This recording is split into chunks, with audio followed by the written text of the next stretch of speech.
Good morning. আশা করব তোমরা সবাই খুব ভালো আছো আর সুস্থ আছো। আমিও খুব ভালো আছি। আজ হচ্ছে 27শে জানুয়ারি, মঙ্গলবার। বাজে এখন সকাল 7টার মতো। তো চলে এসেছি এই ঘরে। উঠেছি তো অনেকক্ষণ আগেই, ফ্রেশ ট্রেশ হয়ে বাসি কাজকর্ম সারা হয়ে গেছে, জামাকাপড় ছেড়ে এখন আজকে যেহেতু মঙ্গলবার, তো বিছানার চাদরগুলো পাল্টাবো। তো এই ঘরেরটাই আগে পাল্টাই, তাতান এখন পড়তে বসবে। তো ও বললো তাহলে তুমি পাল্টাও, আমি তাহলে চেয়ারে বসছি। ঠিক আছে, মানে টেবিলে বসবে আর কি। তো টেবিলে বসুক আর আমি এদিকে বিছানা চাদরটা পাল্টে নিই। কিন্তু ওই ঘরেরটা এখন পারবো না, আমাদের ইন্দ্রবাবু এখনও ঘুমাচ্ছে, ওঠেনি। তো আগে এই ঘরেরটা করে নিই। যদি ও খাটে বসতে চায় তো বসবে, বিছানাটা মোট কথা আমার কাজটা আমি সেরে নিই। আর এখন তো বেশ অনেক দিন হয়ে গেল আমি ছাদে হাঁটতে যাচ্ছি না, মানে সময়ের অভাবে আর কি, যেহেতু পূজা আসছে না, তোমরা তো জানোই। তবে হ্যাঁ, পূজার বাবার কিন্তু অবস্থা খুবই খারাপ, মানে ফোন করেছিল সকালের দিকে, এখন এত সকালে না, মানে আরেকটু বেলাতে ফোন করে জানিয়েছিল যে একটু ক্রিটিক্যাল সিচুয়েশন, মানে ওর বাবা না ব্রেন স্ট্রোক হয়েছে, ঠিক আছে। তো তাই জন্যই হসপিটাল মানে অনেক জায়গাতেই ঘুরেছে, ঘুরে টুরে এক জায়গায় ভর্তি করেছে, কিন্তু এখানেও রাখতে সমস্যা হচ্ছে, তো আরেক জায়গায় নিয়ে গেছে আর কি। তো এইগুলো ওকে এখন ফেস করতে হচ্ছে। তো ওদের বাড়ির পরিস্থিতি এখন খুবই খারাপ, বুঝতেই পারছো। বাড়ির যদি একজন এরকম এত মানে সিরিয়াস কন্ডিশন থাকে, তাহলে সেই পরিবারটার কী অবস্থা হতে পারে। তো ঠিক আছে, কোনো ব্যাপার না, ম্যানেজ করে নেব। যখন যেরকম পরিস্থিতি তখন সেরকম করতেই হয়, তাই না? তো জানি না কবে ওর সব কিছু ঠিকঠাক হবে, ওর বাবা সুস্থ হবে, এটাই কামনা করি। আবার যেন ও আগের মতো নর্মালভাবে কাজে যোগ দিতে পারে। তো যাই হোক, চলো, এই ঘরের বিছানা চাদরটা পাল্টানো হয়ে গেল। এইবারে যাব হচ্ছে ওই ঘরে চা করতে, কারণ প্রায় 7:30টার মতো বাজে। এখন আর আমার আর কোনো কাজ নেই, মানে ইন্দ্র না ওঠা পর্যন্ত আমি কোনো কাজে হাত দিতে পারবো না, মানে ঘর ঝাড় দেওয়া না, মোছাও না, আর ওই ঘরের বিছানা তো তোলাও হয়নি, চাদরও পাল্টানো হয়নি। তো বললাম বসে থেকে লাভ নেই, আমি চাটা খেয়ে নিই, উঠেছি তো অনেকক্ষণ আগে। চাটা খেয়ে ওদিকে জামাকাপড় আমি মানে কাঁচা হয়ে গেছে, সকালেই কাচতে দিয়েছিলাম, কাঁচা হয়ে গেছে। এই এখন চলে এসেছি ছাদে, এখনও ইন্দ্র ওঠেনি। তবে ছাদ থেকে যখন নিচে গেছি, গিয়ে দেখি বাবু উঠে পড়েছেন। আর সত্যি কথা বলতে কি, আমি বিশ্বাস করো আমার কাজ করতে একটুও কষ্ট হচ্ছে না, একটুও সমস্যা হচ্ছে না। হ্যাঁ, গরমকালে আমার কাজ করতে একটু সমস্যাই হয়। গরমকালে শুধু কাজ করতে কেন, যে কোনো রান্নাঘরে দাঁড়িয়ে রান্না করা বলো, যাই বলো, আমার ওই যে ঘেমে যায় না, আর আমার না প্রচণ্ড ঘাম হয়। নর্মাল মানুষের থেকেও আমার ঘামটা বেশি হয়। আমি দেখেছি, মনে করো আমরা বেশ কয়েকজন দাঁড়িয়ে আছি, গল্পগুজব করছি কিংবা কোনো কাজ করছি, সেম সমানভাবে রয়েছি, অথচ আমি ঘেমে যাচ্ছি বেশি। মানে আমার ঘামটা না প্রচণ্ড বেশি পরিমাণে হয়, পুরো নাইটির সামনেটা পেছনটা পুরো ভিজে, মানে গায়ের সাথে সেটে আটকে থাকে, এত বিরক্ত লাগে। আমার এই ঘামের জন্য বেশি কষ্ট হয়, মানে গরমকালে আর কি। আর এখন তো গরমকাল না, আর খুব কনকনে ঠান্ডাও না, কাজেই কোনো কাজেই আমার খুব একটা কষ্ট হচ্ছে না, সমস্যা হচ্ছে না। আমার একটাই সমস্যা হচ্ছে যে আমি ভিডিওটা তোমাদের সামনে ঠিকঠাক মতো টাইম মতো দিতে পারছি না। শ্যুট তো সব ঠিকঠাকই করছি, কিন্তু এডিট করে যে আপলোড করব সেই সময়টা আমি পাচ্ছি না। তো সকালবেলা উঠছি তো ঠিক টাইম মতো, ঘরের যা যা কাজকর্ম থাকে সমস্ত কাজ সব ঠিক টাইম মতো হচ্ছে, মানে খাওয়া দাওয়া থেকে শুরু করে স্নান পুজো সমস্ত টাইম মতো হচ্ছে, শুধু ভিডিওটা হচ্ছে না। কারণ আমার মেন ফোকাসই থাকছে এই সব কাজের দিকে, যে সকালবেলা উঠে মানে প্রত্যেকটা সকাল প্রত্যেকটা দিন এখন আমার কাছে একটা চ্যালেঞ্জের মতো, যে আজকে আমি সময় মতো সব কিছু করতে পারবো তো, সব টাইম মতো হবে তো, সব ঠিকঠাক হবে তো। তো সব কিছুই ঠিকঠাক হচ্ছে, ওই যে বললাম ভিডিওটাই হচ্ছে না, তো ওটাও একটা মাথায় চাপ রয়েছে। তো যাক, ঠিক আছে, তোমরা কটা দিন একটু অ্যাডজাস্ট করে নাও, যে টাইমিংটা একটু প্রবলেম হবে। ভিডিও তো দেবো অবশ্যই, শুধু শুধু টাইমিংটা একটু প্রবলেম হবে, কারণ দুপুর 1টার মধ্যে আমার পক্ষে না দেওয়া পসিবল হচ্ছে না। আর ওদিকে ইন্দ্র তো উঠে পড়েছে, কিন্তু ও আবার চা নিয়ে ওই ঘরে বসেছে, মানে বিছানা তোলা হয়নি অথচ চা নিয়ে বসেছে। তাহলে না, ওর যখন ওই ঘরে চা নিয়ে বসেছে, আমি সময় নষ্ট করে লাভ নেই। রাতের কিছু বাসন ছিল যেগুলো মাজিনি, তো সেগুলোও মেজে রাখলাম। আর আমি মেথি শাক আজকে করব, তো মেথি শাকটা ভাবলাম বেছে রাখি, সময় নষ্ট করে লাভ আছে, বেছে রাখি, বেছে ভিজিয়ে রাখি, পরে তো আমাকে ধুয়ে কেটে করতেই হবে। ততক্ষণ ওর চা খাওয়া হয়ে যাক, ও চা খেয়ে বেরিয়ে গেলে তারপরে এই ঘরে আসবো। তো ওইভাবেই করেছি। ও বেরিয়ে গেছে অনেকক্ষণ আগেই, কিন্তু যেহেতু শাকটা নিয়ে বসে পড়েছি, তো শাকের কাজটা কমপ্লিট করেই উঠেছি। পুরো 2 আঁটি শাক ছিল, 2 আঁটি শাকই বাছা হয়ে গেছে, বালতিতে জলে ভিজিয়ে রেখে এসেছি, যখন রান্না করব তখন ধুয়ে কেটে রান্না করব। তো ও বেরিয়ে যাওয়ার পর আমি এখন চলে এসেছি এই ঘরের চাদরটা পাল্টাতে। আর সত্যি কথা বলতে, বিছানাটা মানে ঘরের মধ্যে, পুরো ঘর বাড়ির মধ্যে বিছানাটা একটা এমন জিনিস না, বিছানাটা যদি পরিপাটি টিপটপ একদম টান টান থাকে না, মনে হয় কি আর্ধেক ঘর বাড়ি পরিষ্কার হয়ে গেছে। বিছানাটাই হচ্ছে মেন, বিছানাটা একটা বড় জিনিস, তো এই জায়গাটায় এটাই যদি অগোছালো থাকে, মনে হয় কি পুরো ঘর বাড়ি অগোছালো। বিছানাটা টান টান থাকলে, ঠিকঠাক থাকলে মনে হয় না আমার ঘর বাড়ি পুরো পরিষ্কার।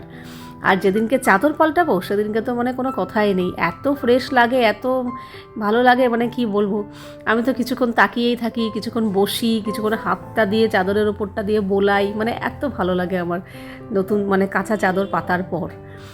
আর এখন তো মানে ওয়েদারটা এত সুন্দর, মানে কি বলবো, এরকম ওয়েদার যদি 12 মাস থাকতো তাহলে যে কী ভালো হতো।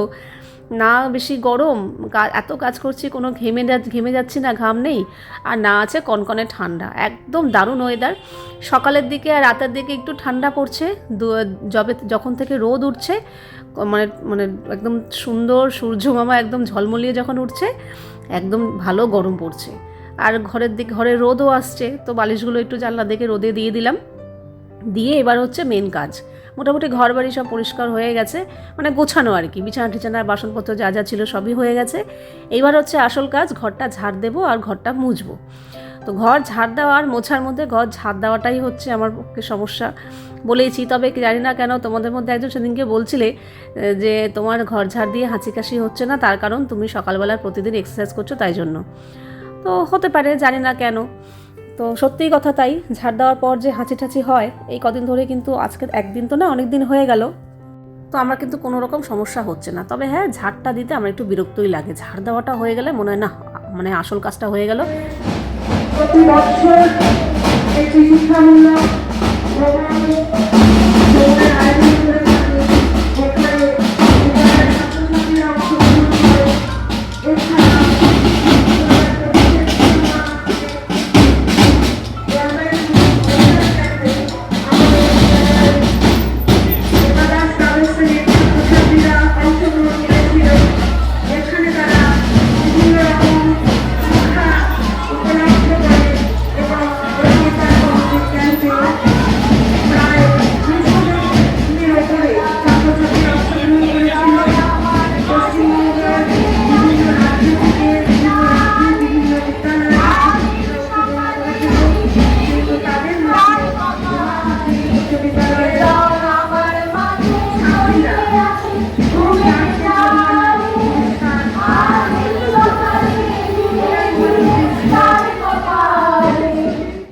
রাস্তার ধারে বাড়ি হওয়ার এটাই সুবিধা, রাস্তা দিয়ে যখনই কিছু শোভাযাত্রা যায় না কেন বেশ দাঁড়িয়ে দাঁড়িয়ে দেখি, ভালো লাগে।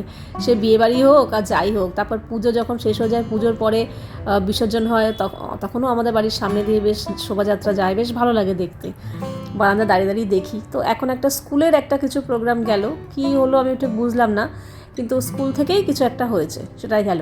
ছোটোবেলায় না আমাদেরও যখন স্কুলে পড়তাম এরকম মানে এরকম অনুষ্ঠানে, মানে মনে করো 23শে জানুয়ারি কিংবা 26শে জানুয়ারি কিংবা 15ই আগস্ট, এরকম সময় না আমাদের স্কুলের পাশেই একটা মাঠ ছিল, সেই মাঠে আমাদের সবাইকে, সব স্টুডেন্টদের লাইন করে টিচাররা নিয়ে যেত, নিয়ে গিয়ে ওখানে পিটি হতো, মানে ভালো লাগতো বেশ, এরকম ব্যান্ড ফ্যান্ড বাজিয়ে হতো, স্পোর্টস হতো, যে কি ভালো লাগতো না। তো সেই সব ছোটোবেলার দিন, তো আর কি বলবো, খুবই ভালো লাগতো সেই সব দিনগুলো, এত আনন্দ লাগতো, মানে সকাল সকাল স্নান টান করে রেডি ফেডি হয়ে চলে যেতাম, এত ভালো লাগতো। তো যাই হোক, এরকমই স্কুলের কিছু একটা হবে হয়তো গেল। তো তারপরে ঘরের সমস্ত কাজকর্ম সেরে, এই স্নান দান সেরে পুজো হয়ে গেছে, এবার চলে এসেছি রান্নাঘরে। শাকটা তো তখন বেছে ভিজিয়ে রেখে গেছিলাম, কিন্তু স্নান করতে যাওয়ার আগে ধুয়েও রেখে গেছিলাম। তো এখন এসে কাটছি, শাকটা কেটে শাক রান্না হবে, আর তাতানের জন্য একটু ডাল আর আলু ভাজা করব, আর আমাদের জন্য মাছ করব। ভেটকি মাছটা বার করে রেখেছিলাম, স্নান করতে যাওয়ার আগেই বার করে জলে ভিজিয়ে রেখে গেছিলাম, কেন বরফ হয়ে রয়েছে তো। তো এই ভেটকি মাছের ঝোল করব আলু আর বড়ি দিয়ে, ব্যাস এই হচ্ছে আজকে রান্নার মেনু। তো মেন যেটা সময় লাগেছে সেটা হচ্ছে এই শাকটা কেটে মানে কাটতে আর কি। যতই আমি চপারে করি, চপারে করলে কি হয়, একটু মিহি কুচানো হয়, কিন্তু সময় তো লাগে বেশ ভালোই, কারণ একবারে দিয়ে তো কুচানো যায় না, অল্প অল্প অল্প করে করতে হয়, তো সেখানে বেশ খানিকটা সময় যায়, তবু ভালো কুচানোটা ভালো হয়। আমি যতই হাতে করতাম কিন্তু এত ভালো মিহি তো কুচাতে পারতাম না।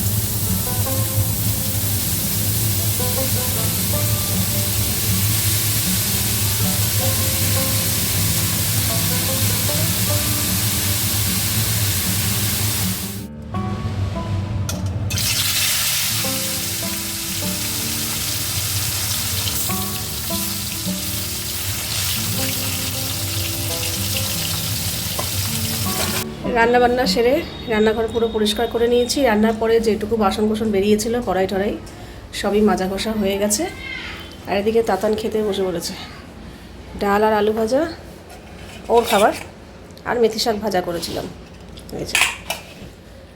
আর আমাদের আছে এই যে আলু বড়ি দিয়ে ভেটকি মাছের ঝোল। ব্যাস 3:30, এই আমাদের খাওয়া দাওয়া কমপ্লিট হলো। ইন্দ্র বেরিয়ে গেছে। খাওয়া দাওয়ার পর আমি ওই যে হাঁড়ি ঠাড়ি থালা যা যা খাওয়ার পর বাসন সেগুলো সব মেজে পরিষ্কার করে নিয়েছি। টেবিল পরিষ্কার। ওখানে তাতান পড়ছে, দাঁড়িয়ে আছে। আমার মনে হয় ঘুম পাচ্ছে। একটু আগে এসে দেখলাম চোখে জলের ছিটা দিল, মানে চোখ জলে ভেজালো। খাওয়া দাওয়ার পর না একটা ঘুম ঘুম ভাব আসে।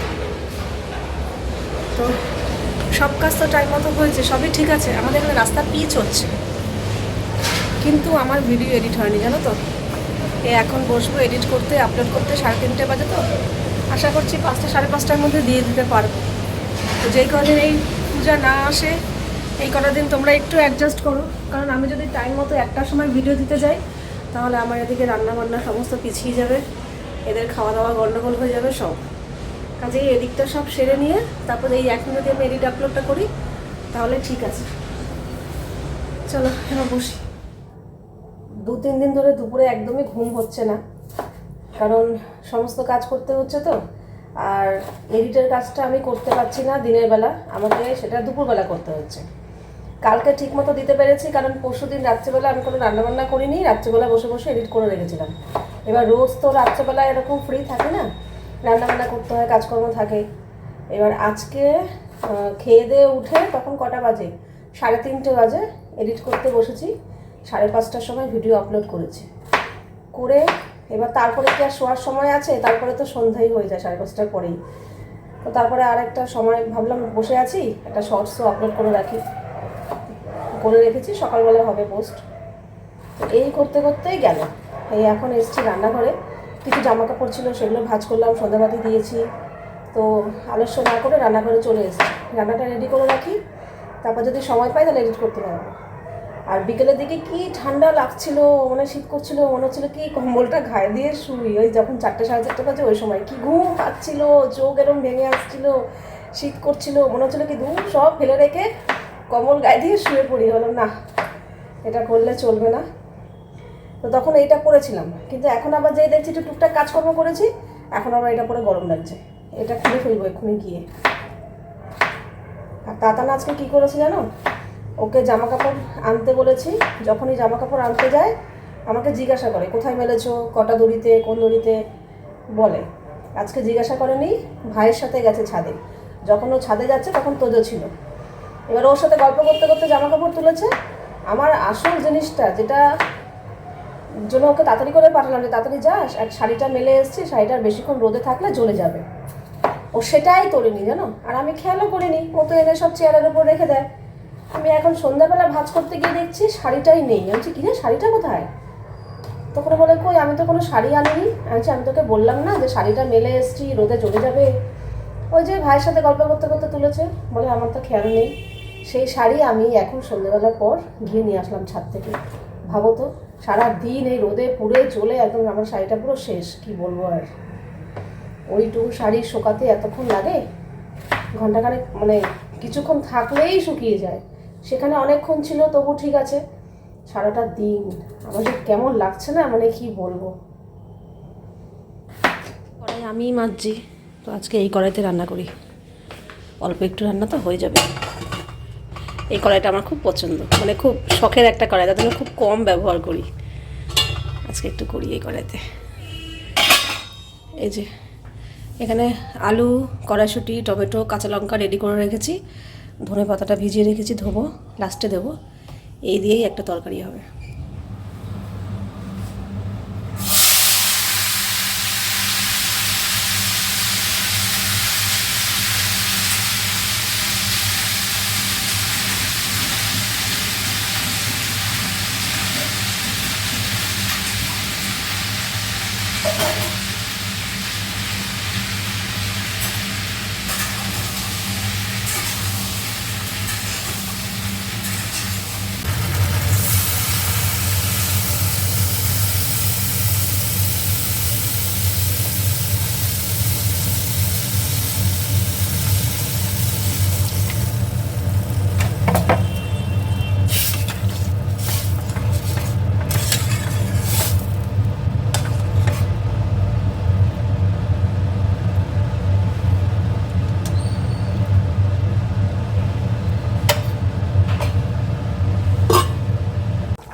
বাজে এখন রাত 9টা। তাতান আজকে সারাদিন টেবিলেই পড়েছে, আর ও টেবিলে পড়ার ফলস্বরূপ হচ্ছে আমার এই বিছানা, বুঝেছ? একদম সুন্দর পরিষ্কার। আর ও যদি বিছানায় বসে, ওরে বাপ রে বাপ, চাদর গুটিয়ে এক জায়গায় হয়ে যায়। আর বই খাতা তো আছেই। যাই হোক, আমার এদিকে সমস্ত কাজকর্ম কমপ্লিট, মানে রাতের রান্নাবান্না আর কি। তরকারি তো হয়েই গেছে, এই যে আলু, কড়াশুঁটি, টমেটো, ধনেপাতা দিয়ে তরকারি রান্না করার পর এই যে কড়াই টড়াই সব মাজা হয়ে গেছে, সিঙ্কে কোনো বাসন নেই। আর আজকে বলেছে এই তরকারির সাথে লুচি খাবে, তো এই যে ময়দা মাখাও হয়ে গেছে। ইন্দ্র আসলে গরম গরম লুচি ভাজবো, কড়াইও রেডি। তো বেশ খানিকক্ষণ পর ইন্দ্র আসলো, তখন কটা বাজে, 10টা থেকে 10:30টার মতো। তো অন্যদিন না এসে চা খায়, কিন্তু আজকে আর চা খেতে পারিনি। এসেই দেখেছে যে তাতানকে আমি খেতে দিয়ে দিয়েছি। তাতান বললো আমাকে খেতে দিয়ে দাও, আমি শুয়ে পড়বো খেয়ে। তো যেই দেখেছে যে ঘরে ঢুকে এটা লুচির গন্ধ পেয়েছে, তার মধ্যে তাতান প্লেটের মধ্যে ফোলা ফোলা লুচি নিয়ে খেতে বসেছে। তো এসেই না হাত মুখ ধুয়ে বলছে কি আজকে আর চা করতে হবে না, আমাকে খেতে দিয়ে দাও। আচ্ছা, ভালোই হয়েছে, একবারেই কড়াই আর গ্যাস বন্ধ করিনি, একবারেই সবারই লুচি ভেজে নিয়েছি, তাড়াতাড়ি খাওয়া হয়ে গেছে আজকে আমাদের আজকে 10:30, 11:15 মধ্যে খাওয়া দাওয়া কমপ্লিট। আর 11টার মধ্যে তো আমার সমস্ত কাজকর্ম কমপ্লিট, মানে বাসন মেজে, রান্নাঘর মুছে, টেবিল মুছে সব পরিষ্কার। এরকম যদি রোজ হতো কী যে ভালো হতো। তো যাই হোক, তাতান তো আগেই খেতে বসে পড়েছিল। তাতান যখন খেতে বসেছে তখন ইন্দ্র ঘরে ঢুকেছে, তারপর ও ঢুকে হাত মুখ ধুয়ে খেতে বসলো, তারপরে ওদের দিয়ে আমিও বসবো। আর আরেকটা কথা, যেটা তোমাদের সকালবেলায় ব্লগের দিকে শুরুতেই বললাম, যে পূজার বাবাকে নিয়ে ওরা একটু টেনশনে আছে, এই হাসপাতাল ওই হাসপাতাল করতে হচ্ছে। তো তারপরেই কিন্তু সন্ধেবেলাই হয়েছে ঘটনাটা, আমরা খবর পেয়েছি একটু পরে। তো ওর বাবা কিন্তু এক্সপায়ার করে গেছে। তো জিনিসটা খুবই খারাপ লাগলো শুনে। বাবা মা যে এমন জিনিস না, যখন বয়স হয়ে যায় যে হয়তো কিছু করতে পারে না, একটা সময় তো বাবা মাই আমাদের জীবনে অবদান, কিন্তু যখন কিছু করতে পারে না তখনও কিন্তু আমাদের মাথার উপর ছাদের মতো থাকে। বাবা মা থাকা মানে ছায়ার মতো, ছাদের মতো। তো সেই বাবা মা না থাকা মানে সেই ছাদটাই চলে যাওয়া। তো বুঝতে পারছি ওদের বাড়ির এখন সিচুয়েশন, অবস্থা খুবই খারাপ। তো যা কিছু করার নেই, আমি ওনার আত্মার শান্তি কামনা করি, যেখানেই থাকুন ভালো থাকুন, আর ওরাও যেন খুব তাড়াতাড়ি স্টেবল হয়ে যায়। বাজে এখন 11টা। আজকে আমাদের তাড়াতাড়ি খাওয়া দাওয়া হয়ে গেছে, রান্নাঘর পুরো পরিষ্কার করে নিয়েছি, লাইজল দিয়ে মুছেছি, যেটুকু বাসন বেরিয়েছিল আর রাখলাম না। লুচি ভেজেছি, কড়াই ঠড়াই সমস্ত কিছু মাজা হয়ে গেছে, সিঙ্ক আজকে ফাঁকা। হ্যাঁ, সকালের কোনো বাসন নেই মাজার মতো। এদিকে টেবিলও পরিষ্কার। তো চলো, আজকের মতো কাজ কমপ্লিট হলো।